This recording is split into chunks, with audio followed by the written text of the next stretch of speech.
5월 1일 목요일 새벽 예배를 하나님 앞에 올려드리겠습니다. 오늘 우리에게 주시는 하나님의 말씀은 시편 119편 9절에서 16절 말씀입니다. 청년이 무엇으로 그의 행실을 깨끗하게 하리이까?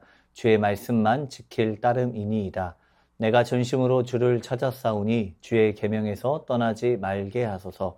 내가 주께 범죄하지 아니하려 주의 말씀을 내 마음에 두었나이다. 찬송을 받으실 주 여호와여, 주의 율례들을 내게 가르치소서. 주의 입의 모든 규례들을 나의 입술로 선포하였으며 내가 모든 재물을 즐거워함 같이 주의 증거들의 도를 즐거워하였나이다.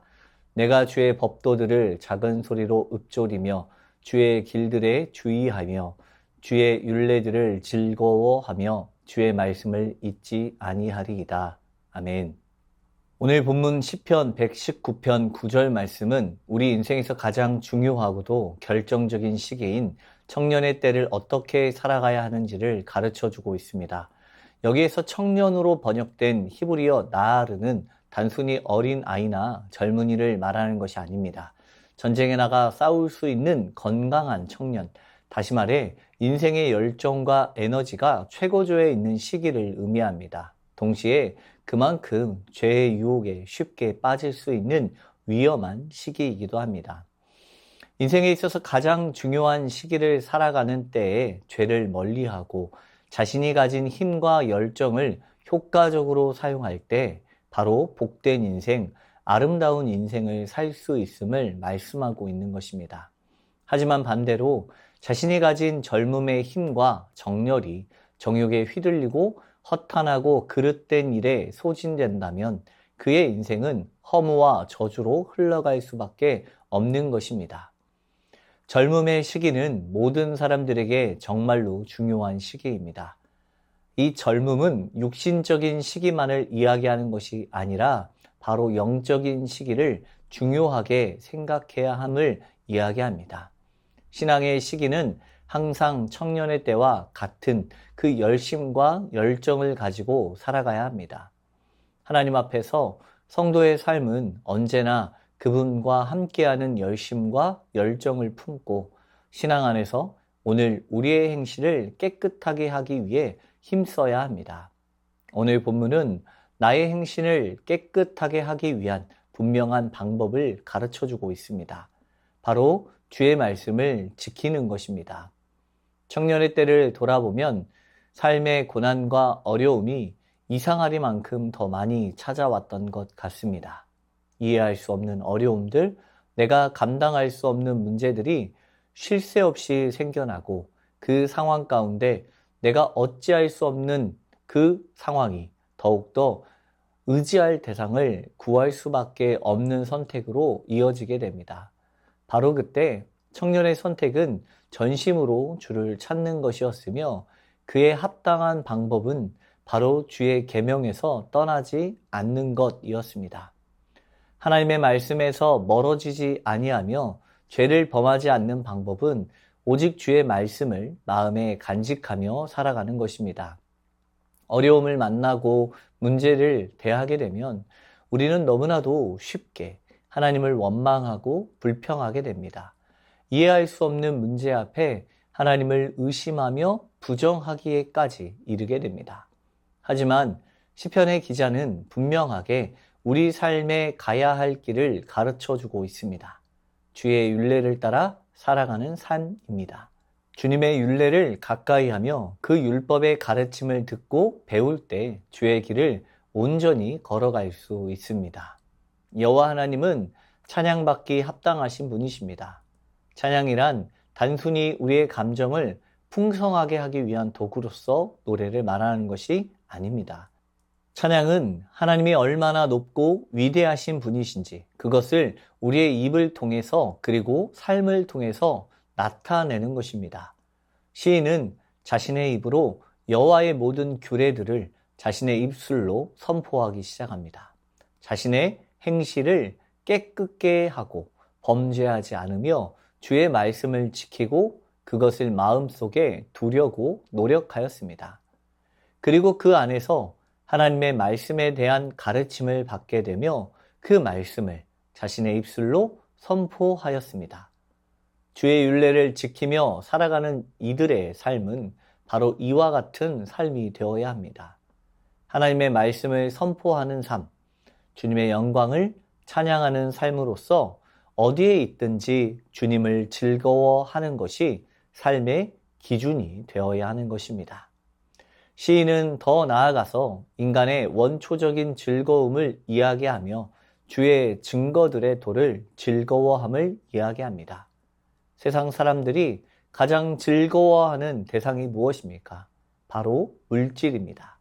그 어떤 사람도 물질에 있어서 전혀 욕심이 없다고 말할 수 있는 사람이 누가 있겠습니까? 물질에서 자유해야 한다고 말하지만 물질이 없이는 살아갈 수 없는 것이 세상에서의 삶이지 않겠습니까? 우리는 모두 재물을 즐거워합니다. 그리고 그 물질에 대해서 영향을 받을 수밖에 없습니다. 특별히 오늘 본문에 기록된 재물은 삶을 윤택하게 하는 충분한 양의 재산을 의미합니다. 또한 히브리어 원어에는 모든이란 의미가 담겨 있어 세상의 모든 재물로 해석할 수 있습니다. 즉 사람이 모든 세상의 보물을 즐거워하듯이 여호와를 아는 이들은 그의 도를 즐거워함으로 살아가며 주의 교훈들을 읊조리며 여호와 하나님이 주시는 참된 기쁨을 깊이 생각하며 살아가게 된다고 말씀하고 있습니다. 율법을 지키는 일을 많은 사람들은 어려워합니다. 율법을 지킨다고 하지만 그 가운데 기쁨이 없습니다. 단지 율법을 지키지 않음으로써 받게 되는 징계를 피하기 위함일 뿐입니다. 하나님께서 친히 베푸신 율법 자체에 대한 기쁨과 감사, 하나님의 은혜와 축복에 대한 감사와 감격은 없었던 것입니다. 율법의 핵심은 하나님을 사랑하는 것과 이웃을 사랑하는 방법을 알고 그 사랑을 풍성히 전하며 누리는 것에 있습니다. 사랑에도 진실이 없는 행동, 그것은 기쁨이 함께할 수 없습니다. 오늘 시인의 고백과 같이 성도의 가장 큰 기쁨은 여호와의 율법을 지키며 그 율례 안에서 살아갈 때 얻게 되는 기쁨입니다. 하나님의 말씀을 따라 범사에 행함과 선택과 그리고 결정이 뒤따라야 하며 하나님의 말씀을 받들어 순종함으로 그 길을 걸어가야 합니다. 그리고 하나님의 말씀을 지키는 것에서 끝나는 것이 아니라 나의 자랑이 되어야 할 것입니다. 말씀을 지킬수록 하나님을 알고 하나님의 나라를 경험하며 하나님의 복을 누리는 것이 우리의 참된 기쁨으로 그분의 이름을 찬양하고 나의 삶의 가장 큰 자랑으로 여길 때 우리의 삶은 언제나 주님과 동행하는 참된 기쁨의 삶으로 세워질 것입니다. 하나님의 말씀을 사랑하고 즐거워하는 것, 그것이야말로 청년의 때뿐만 아니라 우리의 평생을 빛나게 하는 복된 길입니다. 그 길에서 떠나지 않고 날마다 주의 말씀을 따라 사는 삶이 되기를 소망합니다. 말씀을 붙들고 기도하겠습니다. 인생의 삶 가운데 죄에 빠지지 않고 말씀을 따라 힘과 열정을 하나님께 드리는 삶을 살게 하옵소서. 말씀이 지식으로만 머무는 것이 아니라 마음에 새겨져 죄를 이기고 삶 속에서 순종함으로 열매 맺는 삶이 되게 하옵소서. 하나님의 말씀을 억지로 따르지 않고 기쁨으로 즐거워하며 찬양과 간증으로 주님의 영광을 드러내는 삶이 되게 하옵소서.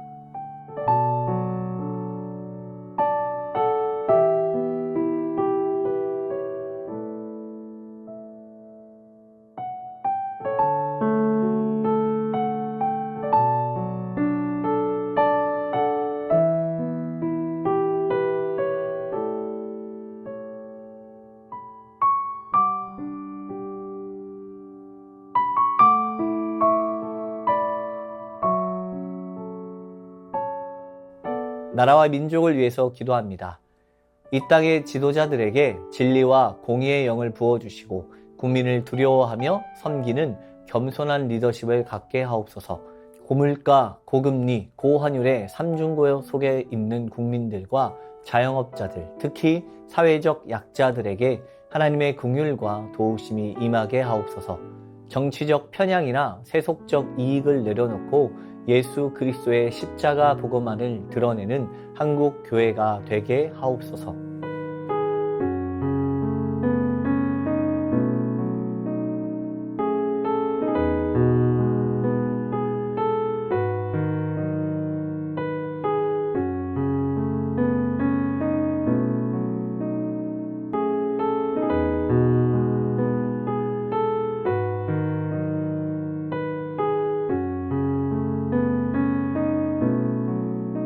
교회를 위해서 기도합니다.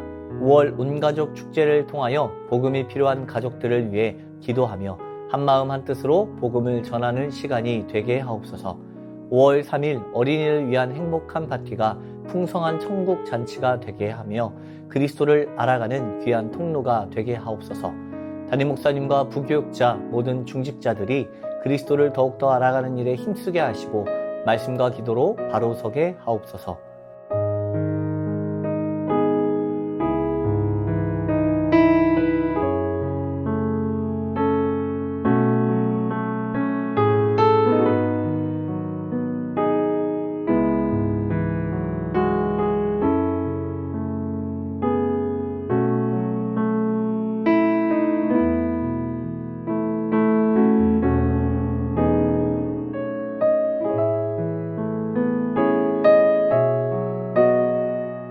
선교사님과 환우분들을 위해서 기도합니다.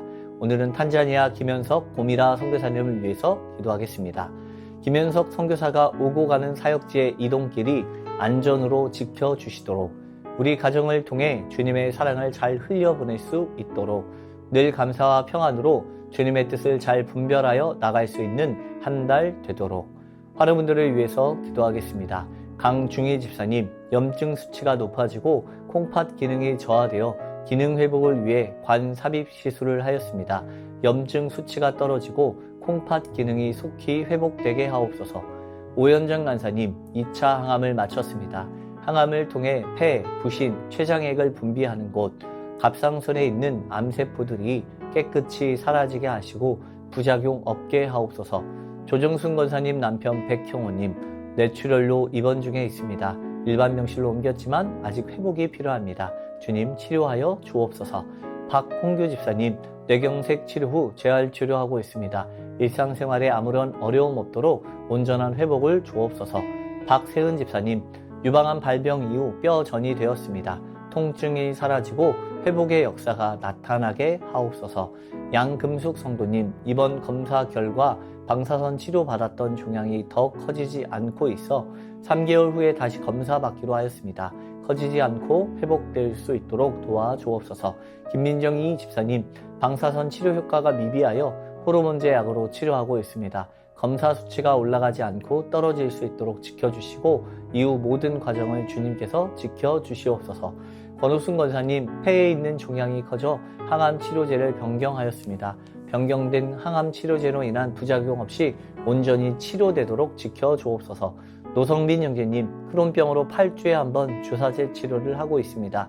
부작용이 생기지 않도록 보호하여 주시고 소장의 염증이 잘 치료되어 음식을 잘 먹고 새로운 삶의 현장으로 나아갈 수 있는 용기를 주옵소서. 이 외에도 수술 이후 회복 중에 계신 분들과 어려움 가운데 있는 분들을 위해서도 함께 기도하길 원합니다. 선교사님과 환우분들을 위해서 기도하다가 자유롭게 기도하겠습니다.